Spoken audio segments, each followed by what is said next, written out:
इस वीडियो में हम डिस्कस करेंगे सेक्शन 194 आर, जो कि एक न्यूली इंसर्टेड सेक्शन है और यह एप्लीकेबल होगा with effect from 1 July 2022।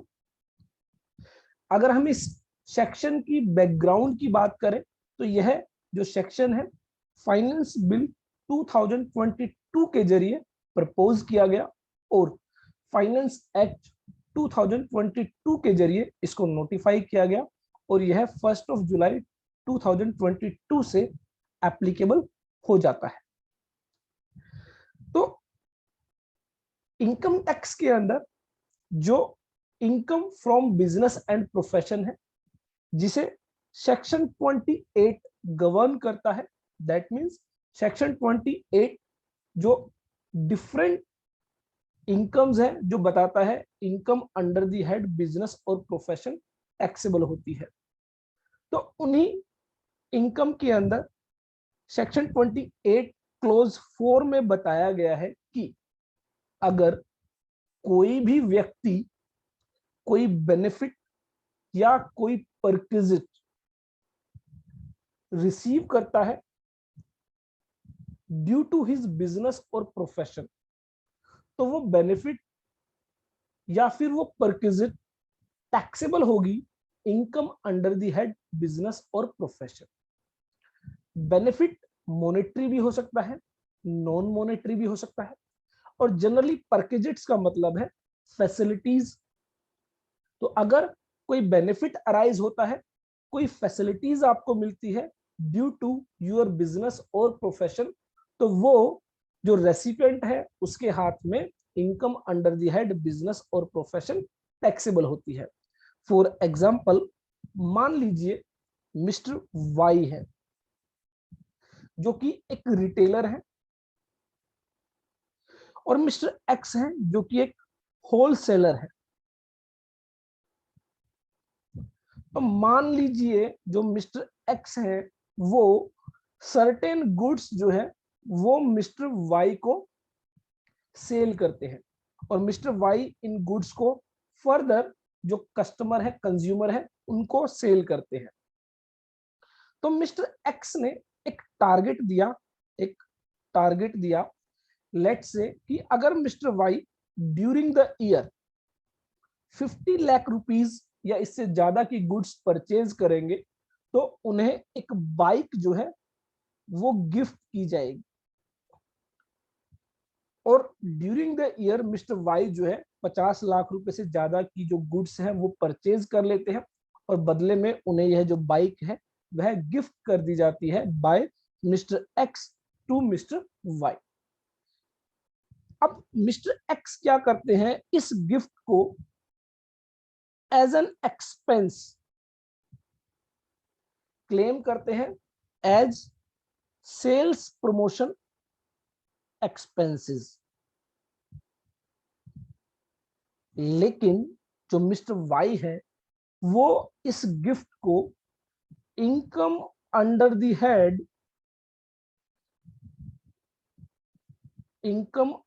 Head business और प्रोफेशन डिक्लेयर नहीं करते हैं।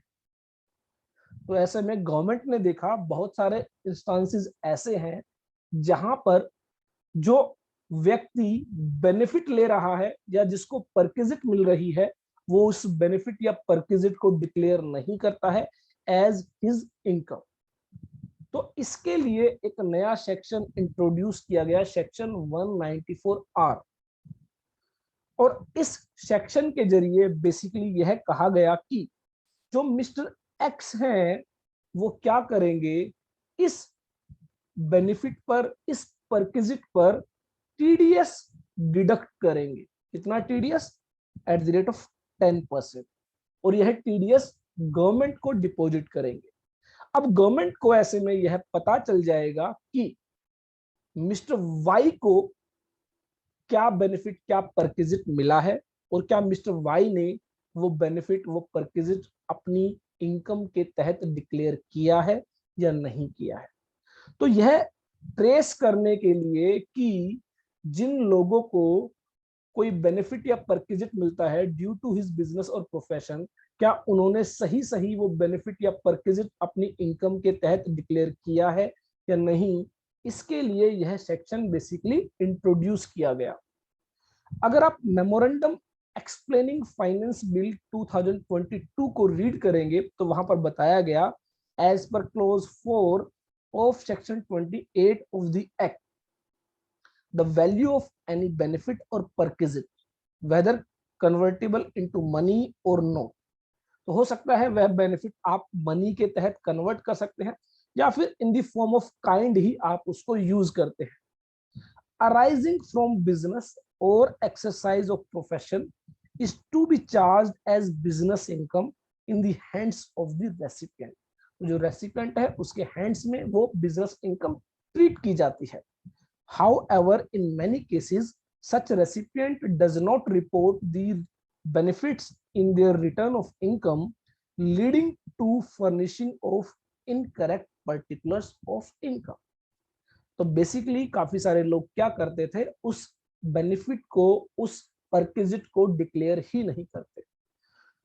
प्रैक्टिकली आपने बहुत बार देखा होगा कि जो बिजनेसमैन है वो कोई बिजनेस ट्रिप ऑफर करते हैं या फिर कोई गिफ्ट देते हैं, जैसे टीवी है, बाइक है, तो वो जो ट्रिप है, मान लीजिए कोई फॉरेन ट्रिप दी गई, आप 2 नाइट्स 1 डेज के लिए जो है आप मान लीजिए यूएसए घूमकर आते हैं, तो वो जो ट्रिप है वो ट्रिप बिजनेसमैन के द्वारा तो as an expense, sales promotion expenses के तौर पर क्लेम कर ली जाती है, लेकिन जो रेसिपिएंट है जिसने वो ट्रिप एंजॉय की, वो व्यक्ति उस ट्रिप को, उस परक्विजिट को, उस बेनिफिट को अपनी इनकम के तहत डिक्लेयर नहीं करता है और इस तरह वो उस इनकम पर टैक्स बचा लेता है। तो इन सभी के लिए सेक्शन 194R जो है वो इंट्रोड्यूस किया गया।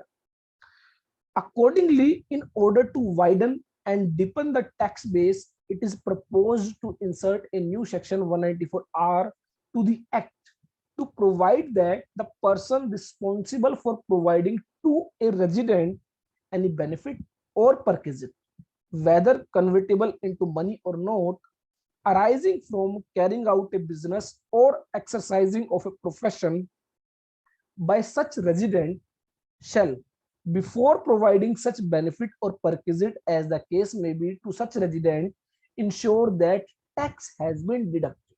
तो अब जो व्यक्ति यह बेनिफिट या परक्विजिट प्रोवाइड करेगा उसके ऊपर एक रिस्पॉन्सिबिलिटी डाल दी गई। अब वो क्या करेगा, उस परक्विजिट या उस बेनिफिट को देने से पहले यह इंश्योर करेगा या तो उस पर टैक्स डिडक्ट कर लिया गया है या फिर रेसिपिएंट के द्वारा उस पर टैक्स पे कर दिया गया है। In respect of such benefit और at the rate of 10%, TDS कितना डिडक्ट होगा, 10%, or aggregate the value of such benefit or perquisites. For the purpose of this section, the expression person responsible for providing has been proposed to mean a person providing such benefit or perquisite in case of a company, the company itself and principal officer thereof. तो जो व्यक्ति जो responsible रहेगा वो व्यक्ति responsible होगा जो यह परक्विजिट, जो यह बेनिफिट प्रोवाइड कर रहा है। कंपनी के केस में कंपनी रिस्पॉन्सिबल रहेगी या फिर कंपनी का जो प्रिंसिपल ऑफिसर होगा वो टीडीएस डिडक्ट करने के लिए रिस्पॉन्सिबल होगा। इसके अलावा यहाँ पर एक लिमिट दी गई, अगर यह बेनिफिट और परक्विजिट 20,000 रुपीज से ज्यादा की वैल्यू है तभी टीडीएस डिडक्ट करने की लायबिलिटी है। अगर यह 20,000 रुपीज तक है, 20,000 रुपीज से कम है तो टीडीएस डिडक्ट करने की लायबिलिटी नहीं।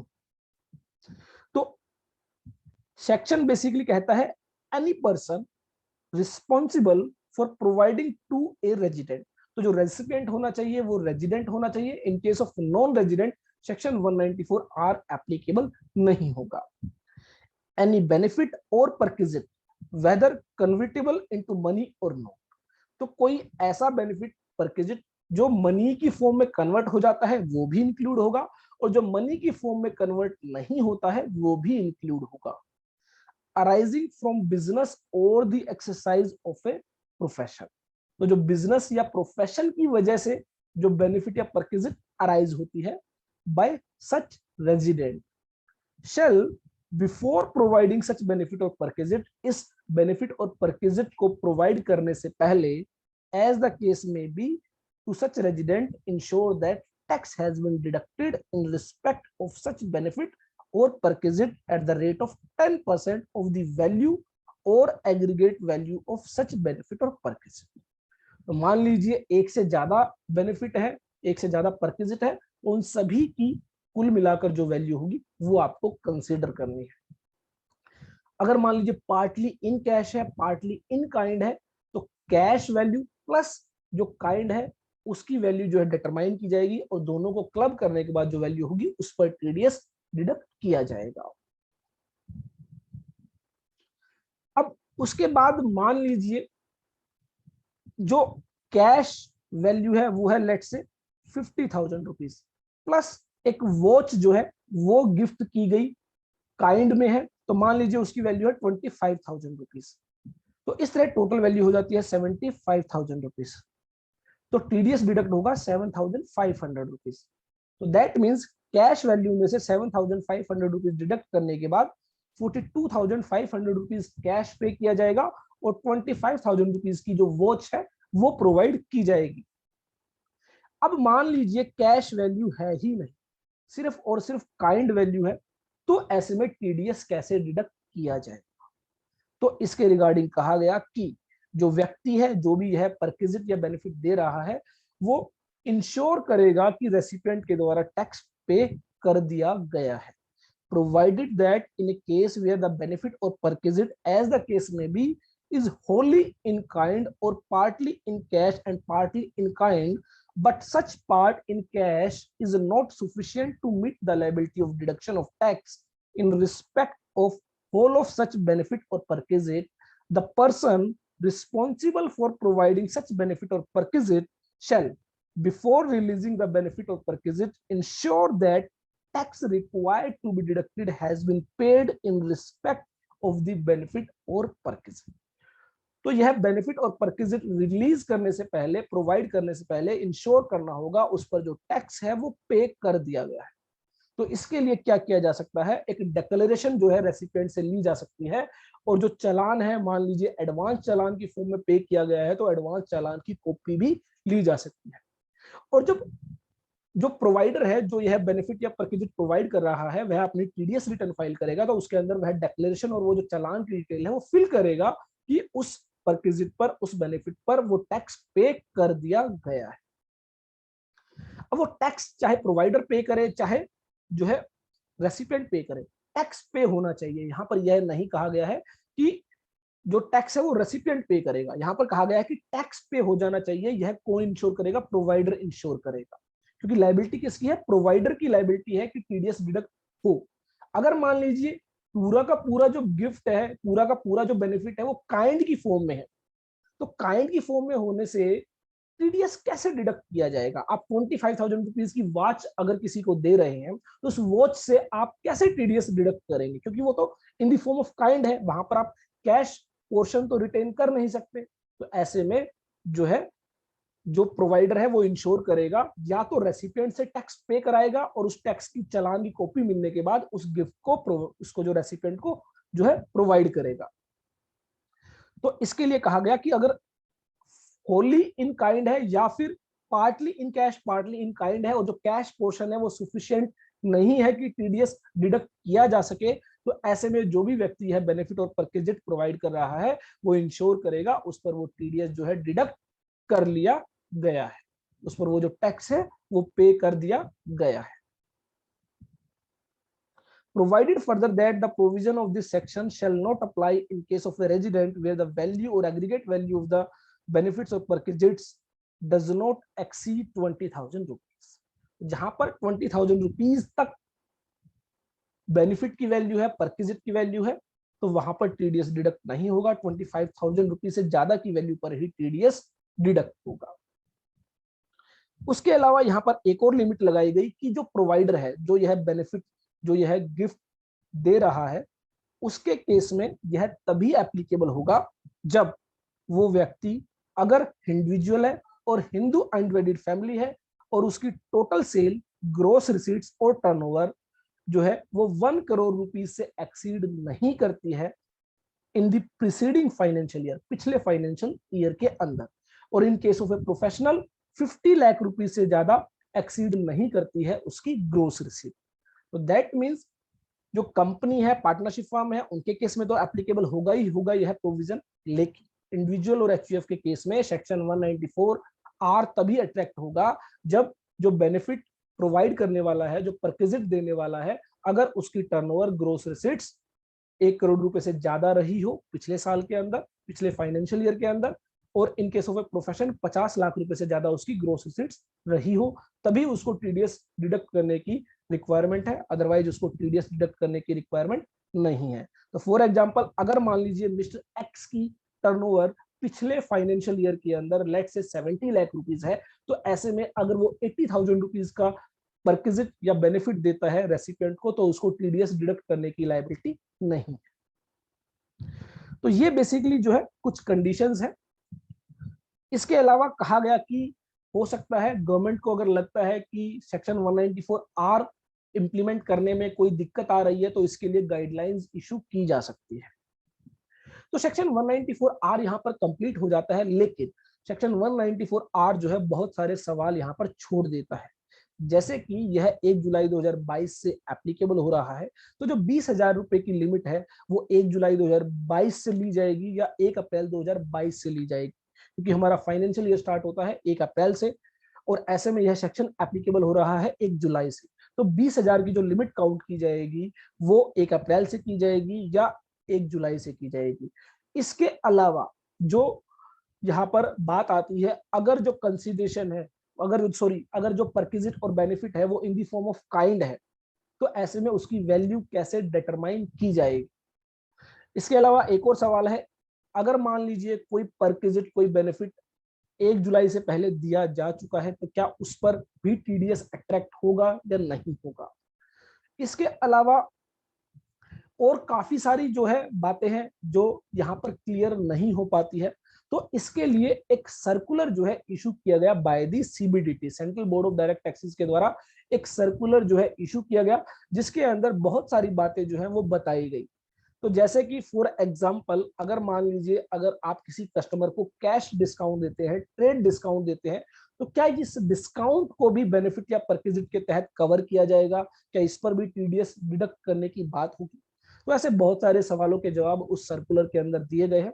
उस सर्कुलर को हम बहुत डिटेल में अपनी नेक्स्ट वीडियो में हम डिस्कस करेंगे। हमारी इस वीडियो में हमने सेक्शन 194 आर के रिगार्डिंग बहुत सारी बातें की। अगर आपको हमारी यह वीडियो अच्छी लगी है तो लाइक करें, और अगर स्टिल आपके माइंड में अभी भी कोई क्वेश्चन है तो आप जो है हमें शेयर कर सकते हैं।